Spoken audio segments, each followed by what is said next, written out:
नमस्कार, मैं दीपक शर्मा और मेरे YouTube मंच पर आपका स्वागत है। दोस्तों, कहने को प्रधानमंत्री नरेंद्र मोदी आज की तारीख में या यूं कहें हाल फिलहाल में देश के सबसे ताकतवर प्रधानमंत्री। लोकसभा में उनके पास प्रचंड बहुमत है, प्रदेशों में डबल इंजन की सरकार है, उनके पास सारी मीडिया है, उनके पास सारी जांच एजेंसियां हैं, उनके पास सबसे दौलतमंद कारपोरेट है। लेकिन सच यह है कि आज की तारीख में एक ईमानदार जज ने समूची मोदी सरकार या यूं कहें मोदी के सिस्टम को हिला कर रख दिया।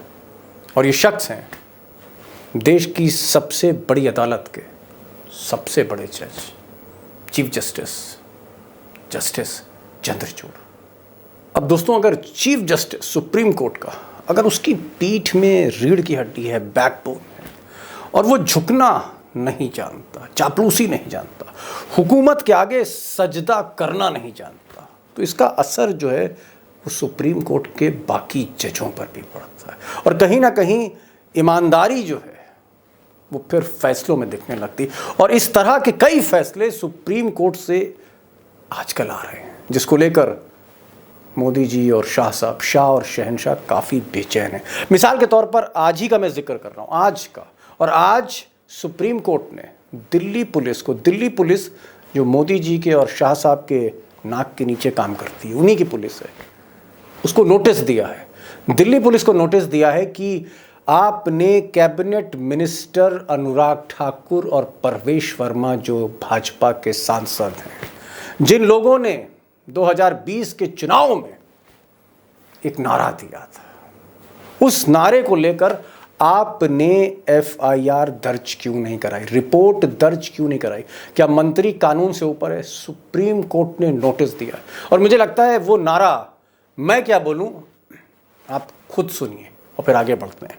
पहले नारा सुन लीजिए। गद्दारों को गोली मारो, सालों को देश के गद्दारों को पीछे देखो। अब दोस्तों, जिस शहर में, जिस राजधानी में सुप्रीम कोर्ट हो, जहां राष्ट्रपति भवन हो, जहां देश की संसद हो, जहां प्रधानमंत्री का आवास और दफ्तर हो, उसी शहर में बीजेपी के दो बड़े नेता खुलेआम माइक पर, कैमरे पर बोल रहे हैं कि देश के गद्दारों को गोली मारो। सवाल इस बात का है कि उस पूरे मामले में ना इलेक्शन कमीशन ने संज्ञान लिया, ना मजिस्ट्रेट ने संज्ञान लिया, ना ही एफआईआर हुई। इसीलिए सुप्रीम कोर्ट ने पूछा कि 2020, 2021, 2022 और आज 2023, 3 साल हो गए, आप एफआईआर नहीं लिख पाए इतने गंभीर मामले में। ये नोटिस दिया। अब सवाल सिर्फ अनुराग ठाकुर, जो आज की तारीख में जिनके पास 2 मंत्रालय हैं, कैबिनेट मिनिस्टर हैं, बहुत खास हैं अमित शाह के और मोदी के, और परवेश वर्मा, जिनको अमित शाह चाहते थे दिल्ली का मुख्यमंत्री बनाना, लेकिन वो केजरीवाल को हरा नहीं पाए अमित शाह।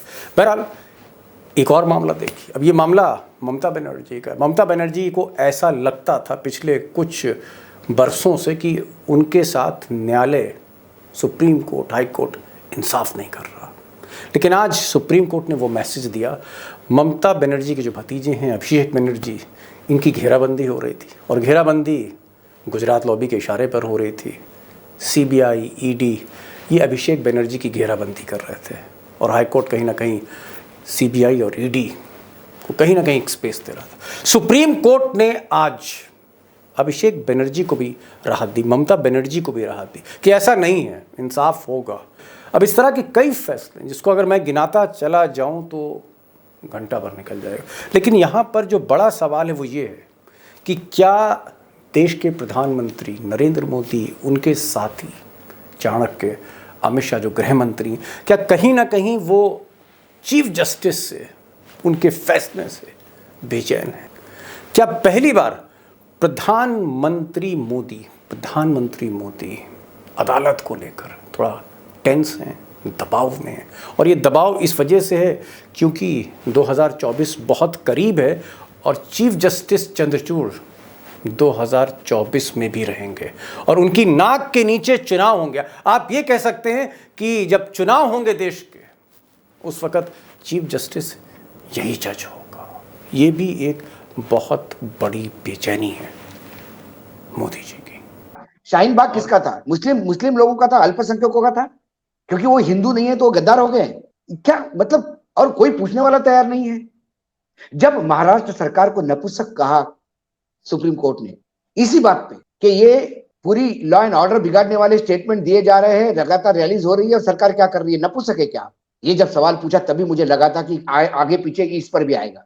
अब दोस्तों, चीफ जस्टिस ऑफ इंडिया को लेकर मोदी और अमित शाह आजकल इतना परेशान क्यों हैं, बेचैन क्यों हैं, नर्वस क्यों हैं? नर्वस तो मैं नहीं कहूँगा, प्रेशर में कहूँगा। प्रेशर में क्यों हैं, उसको लेकर कई ऐसे फैसले आए पिछले कुछ दिनों में जहाँ पर मोदी के सिस्टम को, मोदी के सरकार को, मोदी की एजेंसियों को जस्टिस चंद्रचूड़ ने हिला के रख दिया है। लेकिन दो फैसले मैं आपसे जिक्र करना चाहूँगा, उसके बाद आप टाइगर को सुनिएगा, और मैं आपसे सिर्फ चंद सेकंड चाह रहा हूँ। ये दो फैसले बहुत इंपॉर्टेंट हैं, जिसने वाकई नींद उड़ा रखी है कई बीजेपी के नेताओं के पार्टी के। पहला फैसला महाराष्ट्र सरकार को लेकर है, और ये फैसला ये है कि क्या महाराष्ट्र सरकार, मोदी ने, अमित शाह ने एक ऑपरेशन के तहत सीबीआई की मदद लेके, ईडी की मदद लेके, इनकम टैक्स की मदद लेके क्या इस सरकार को गिराया गया था, महाराष्ट्र सरकार को? और वो जो गिराना था क्या इलीगल था? क्या गवर्नर का रोल ठीक नहीं था? बाकी लोगों का रोल ठीक नहीं था? और क्या जिस तरह से शिवसेना को छितर बितर किया गया, तोड़ा गया, या उद्धव ठाकरे से जिस तरह से कुर्सी छीनी गई जोर ज़बरदस्ती के साथ, प्रेशर के साथ, वो सब कुछ गलत था? अब सोचिए उस पर फैसला क्या आएगा, आप सोच सकते हैं। दूसरा फैसला वो भी बहुत इम्पॉर्टेंट है, वो है अडानी केस। अडानी पे जो जांच हो रही है, सबसे बड़ी मुसीबत ये है कि मोदी जी जो चाहते थे कि जांच की जो कमेटी बने सुप्रीम कोर्ट की निगरानी में, उसमें उनके सदस्य हों, लेकिन वो जो लिफाफा था जिसमें उन्होंने नाम भेजे थे सदस्यों, उसको फाड़ के चंद्रचूड़ साहब ने रद्दी की टोकरी में डाल दिया और अपनी कमेटी बनाई। अब ये जो कमेटी है, अगर इसने हिंडनबर्ग रिपोर्ट पे, अडानी पर या मनी लॉन्ड्रिंग पर अगर एक भी तल्ख टिप्पणी करी या एक नया मोर्चा खोल दिया, तो समझ लीजिए 24 का चुनाव मोदी के लिए चौपट हो जाएगा। मोदी इसको लेकर डर रहे हैं कि करें तो क्या करें। और ईमानदार आदमी है, रीढ़ की हड्डी वाला आदमी है, ईमानदार भी और हिम्मती भी, हौसले वाला भी। ये ऐसा कॉम्बिनेशन है जो मोदी साहब को समझ और पसंद नहीं आता है। तो अब कैसे टैकल करें?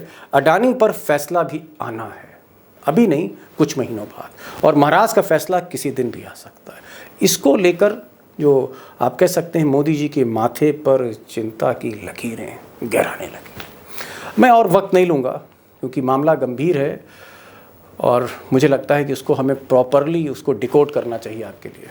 तो हम सीधे चलते हैं अशोक वानखेड़े टाइगर के पास। सरकार पर बाउंसर पे बाउंसर आ रही है सुप्रीम कोर्ट से। ऐसा लगता है कि जैसे गुजरात लॉबी थोड़ी सी कहीं ना कहीं परेशान है, क्योंकि आज जैसे 2 साल पुराना, बल्कि 3 साल पुराना मामला, जिसमें अनुराग ठाकुर जो सूचना प्रसारण मंत्री हैं, इन्होंने रैली में कहा था कि देश के गद्दारों को गोली मारे सालों को, इस पर आज सुप्रीम कोर्ट ने बकायदा नोटिस दिया है दिल्ली पुलिस को कि भाई आपने एफआईआर क्यों नहीं लिखी, चाहे मंत्री हो, चाहे एमपी हो, सत्ता पक्ष के हो, सरकार के हो, जिसके भी हो, एफआईआर क्यों नहीं लिखी गई। और दिल्ली पुलिस को नोटिस दिया गया। उधर मैं देख रहा हूं कि अभिषेक बनर्जी, ममता बनर्जी के जो भतीजे हैं, उनको भी एक बड़ी राहत सीबीआई और ईडी से एक स्टे दिया है सुप्रीम कोर्ट ने।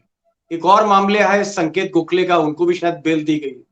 तो क्या आपको लग रहा है कि सुप्रीम कोर्ट में थोड़ी सी रीढ़ की जो हड्डी है, सुप्रीम कोर्ट जो रंजन गोगोई के टाइम पे था या बोबडे के टाइम पे था, वो आज की तारीख में सुप्रीम कोर्ट एक धीरे धीरे परेशानी का सबब बन रहा है अमित शाह के लिए, मोदी के लिए?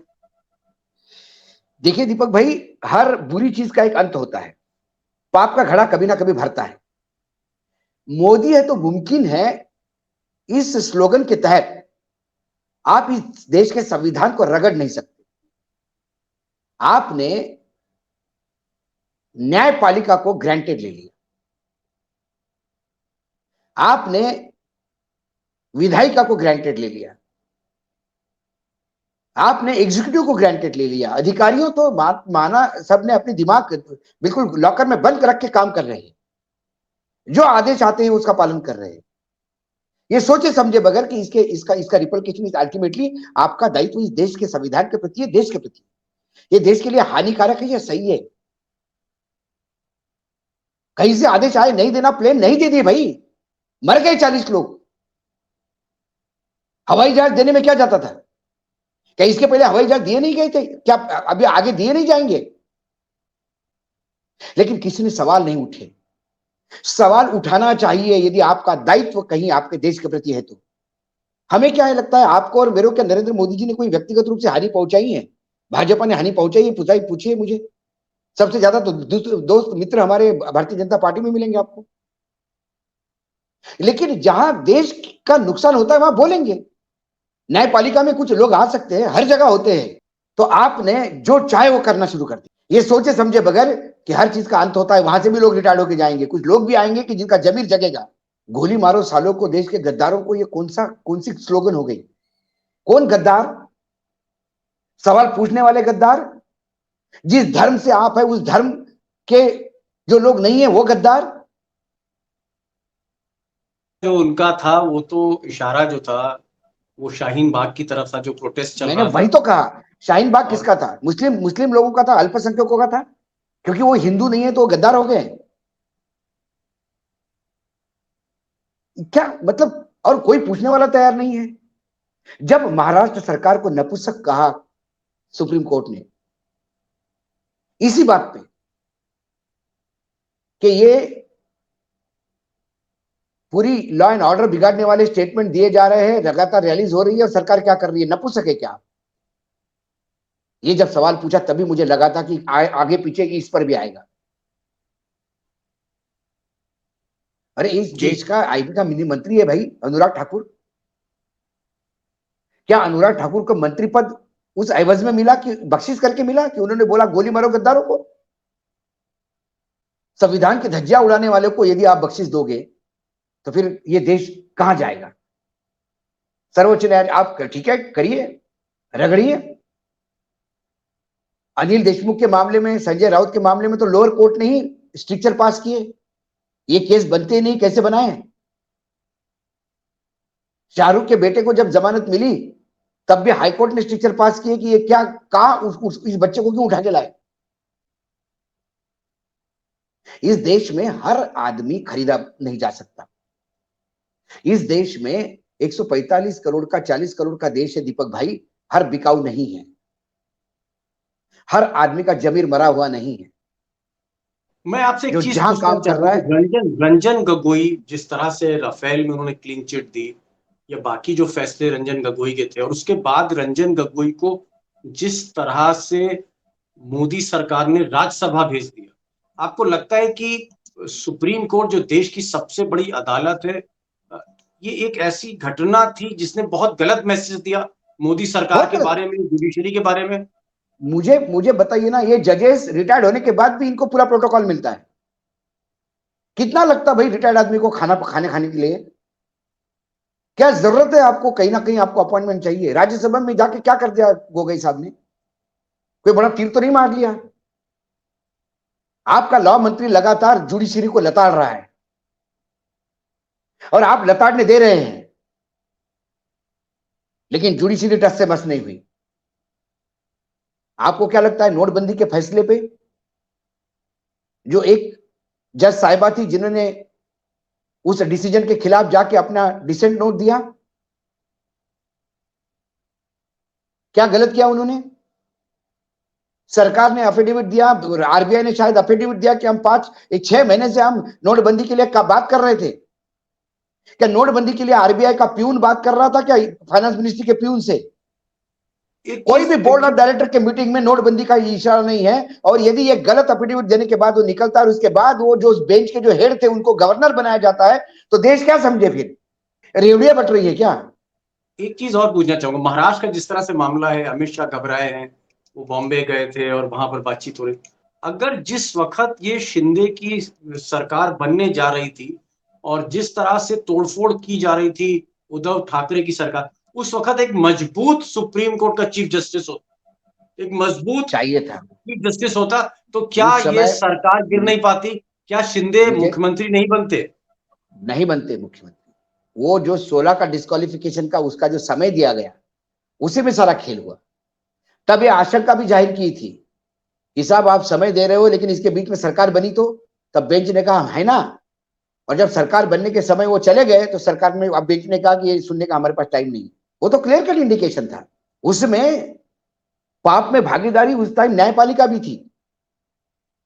यदि ये तोड़फोड़ का मतलब धज्जियां उड़ रही है देश में दल बदल कानून की, रास्ते ढूंढे जा रहे हैं, कभी आपको एक कहते हैं हम चीज अलग हो गए, कभी कहते हैं हम ओरिजिनल पार्टी हम ही हैं। अब चंद्रचूड़ तो आपके महाराष्ट्र के आते हैं, महाराष्ट्र से, और आप अच्छी तरह से जानते भी हैं, उनके आप पिताजी को भी जानते होंगे। अगर मेरा सवाल यहाँ पर यह है कि अ, अगर कोई ईमानदार आदमी एक भ्रष्ट सिस्टम के आगे या ऐसी सरकार के आगे जो एकदम तानाशाह सरकार हो, डिक्टेटर सरकार हो, तो क्या सुप्रीम कोर्ट का चीफ जस्टिस आज की तारीख में अगर ईमानदारी पर आ जाए, मैं आपसे ये पूछना चाह रहा हूं, अगर सुप्रीम कोर्ट का चीफ जस्टिस, इस देश की सबसे बड़ी अदालत का, संविधान का कस्टोडियन, अगर अपने पे आ जाए, ईमानदारी पर आ जाए, तो क्या वो चैलेंज कर सकता है सरकार की जो गलत नीतियां हैं, गलत करतूतें हैं? सरकार को अंकुश है सर्वोच्च न्यायालय। सरकार को बाध्य कर सकती है कि आप संविधान के हिसाब से चलाइए, संविधान अपने हिसाब से परिभाषित मत करिए। संविधान को परिभाषित करने का अधिकार सर्वोच्च न्यायालय का है। और माफ करिए दीपक भाई, चंद्रचूड़ इसलिए नहीं अच्छे हैं कि वो महाराष्ट्र से आते हैं। मैं कोई ऐसा नहीं कह रहा हूं कि वो महाराष्ट्र के इसलिए अच्छे हैं, बाकी राज्यों के भी जस्टिस आए हैं, उन्होंने लैंडमार्क डिसीजन दिए। उसी महाराष्ट्र से बोबड़े साहब भी थे, ये भी मत भूलिए। जो व्यक्तिगत रूप से मैं इस बात की रिस्पॉन्सिबिलिटी लेके कहता हूं कि वो न्यायपालिका का काला अध्याय था, हिल रहा था देश। न्यायपालिका में भी विश्वास नहीं रखेंगे तो किसमें, कहां, कौन न्याय देगा फिर? आज वो विश्वास वापस आया है, कहीं ना कहीं लगता है कि नहीं। जी जी, एक सवाल और आखिर में मैं पूछना चाहूंगा और मैं जवाब चाहूंगा। क्या ये बात जो आ रही है कि जो दिल्ली दरबार है, अमित शाह है, नरेंद्र मोदी है, कहीं विपक्ष एकजुट हो रहा है, उधर योगी जो है वो जिस तरह से वो हिंदुत्व की पिच पे बैटिंग कर रहे हैं, वो मोदी के लिए बड़ा दिक्कत हो रही है कि मोदी से बड़ा हिंदुत्व का, प्रचंड हिंदुत्व का चेहरा योगी हो रहे हैं। जो जितना परेशान माइनॉरिटीज को करे उसका उतना ज्यादा जो है कद बढ़ता है। इधर जो है सुप्रीम कोर्ट भी आ गया है, उधर महंगाई है, इन्फ्लेशन। आपको लगता है कि सारी चीजें धीरे धीरे धीरे ये गुजरात लॉबी के चारों तरफ जैसे मुसीबतों का पहाड़ टूट रहा हो? और कर्नाटक का चुनाव में हम देख रहे हैं कि मोदी और अमित शाह 16 दिन बचे, अभी तक जो है कर्नाटक नहीं गए। कहा तो एक महीने पहले रोज कर्नाटक जा रहे थे, और जब से ओपिनियन पोल आया है तब से कर्नाटक जाना बंद। आपको लगता है टाइगर की नरेंद्र मोदी और अमित शाह जो 19 में उनकी स्थिति थी, 2024 में वैसी स्थिति नहीं है? हर तरफ से मुसीबत है। बिल्कुल नहीं है। और ये मुसीबतें नहीं है, जिसको आप मुसीबतें कह रहे हैं, ये बोई हुई आपकी फसल है। 2014 से जो फसल आप बो रहे थे, अब वो कटने के लिए आई है।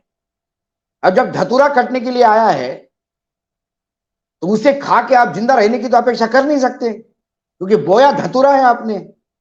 नोटबंदी आपने बोई है, 5 स्लैब का जीएसटी आपने बोया है। आपने विभिन्न सरकारों को तोड़ फोड़ करके, एजेंसियों का गलत यूज करके सरकारें बनाने के लिए आपने बोया है। आपने विपक्ष को नेस्तनाबूद करने के लिए लोगों को जेल में डालना शुरू कर दिया है। आपने न्यायपालिका को खोखला करने का प्रयास किया है। लगातार जो न्यायपालिका आपके कहने में नहीं, उनके खिलाफ आपका लॉ मिनिस्टर लगातार हमले करता है। ये सारी चीजें जो बोई है वो फसल उगी है। अभी कर्नाटक में आज स्थिति बुरी किस लिए है? क्योंकि आपने जब येदियुरप्पा को बहुत ही बेइज्जत करके मुख्यमंत्री पद से निकाला था, तब बीज डाले थे धतूरे के, अब वो उग गया है। अब वो धतूरा आपको तकलीफ दे रहा है तो उसके लिए कोई और थोड़ी ना, ये मुसीबतों का पहाड़ नहीं है, ये धतूरे की फसल है जो बोने के, अब कटने के लिए आई है। तो अब समझ में नहीं आ रहा इसका क्या करें। सबसे बड़ा प्रॉब्लम ये है, ये कोई मुसीबतें नहीं है, ये अपने किए हुए कर्मों के हिसाब देने का समय आ गया है। ये प्रजातंत्र है, लोकतंत्र में हिसाबदेही बनती है, जवाबदेही बनती है। उसी के बीच में आप कब तक अडानी को, कोई ना कोई तो एक माइका लाल होगा जिसने अडानी को, आपने वो दादा का किताब आने के बाद 6 केसेस लगवा दिए उस पे, गुहा साहब पे। उसके बाद क्या हुआ?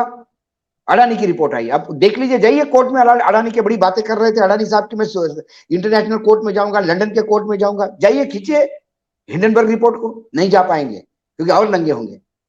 वो अडानी का मुसीबत समझ पे नहीं आ रहा था तो राहुल गांधी की पदयात्रा शुरू हो गई। फाइनल क्वेश्चन, राहुल गांधी की पदयात्रा शुरू होनी हुई तो उसके बाद ये सत्यपाल मलिक ने मुंह खोल दिया।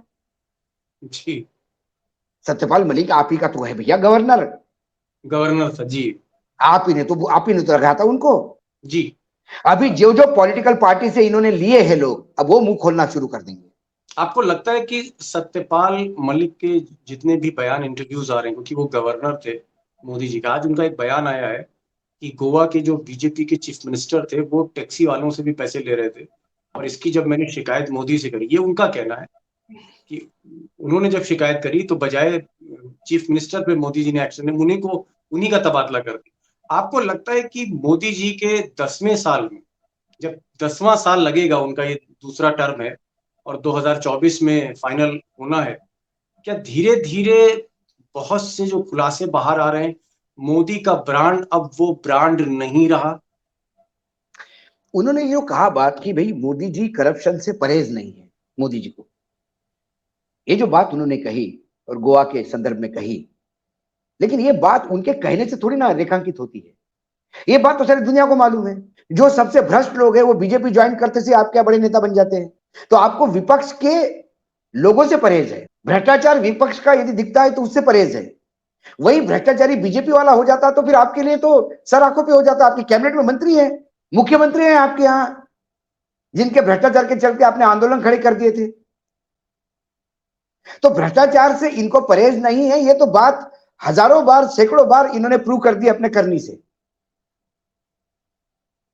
अब एक गवर्नर ये कहता है कि साहब मैंने खुद कंप्लेंट की थी, अब उसके बाद भी नहीं माना, तो इसका मतलब अब तो मुझे भी, उनको लगा कि वो कंफर्म हो गए हैं, सत्यपाल मलिक अब कंफर्म हो गए। हम तो बहुत पहले से कंफर्म हो गए थे, जब नारायण राणे जैसे लोग मुख्यमंत्री मंत्री बनते हैं और हेमंता जैसे लोग चीफ मिनिस्टर बनते हैं जी, तभी कंफर्म हो गया था कि इनको परहेज नहीं है भ्रष्टाचार से। और यदि भ्रष्टाचार से परहेज होता तो फिर मधेपुरा बैंक का भ्रष्टाचार भी निकालते। वो तो गुजरात में ही थे ना, गुजरात से आते हैं, जन्मभूमि है उनकी। अपने भूमि पे हजारों करोड़ रुपए का घोटाला होता है, किस लिए उस पर पर्दा डाला गया? क्योंकि आपके बहुत ही नजदीकी मित्र वहां डायरेक्टर थे। केतन पारीक को क्लीन चिट किसने दी? घोटाले निकालने जाएंगे तो 8 घंटे का प्रोग्राम बना सकते हैं, छोड़ दीजिए।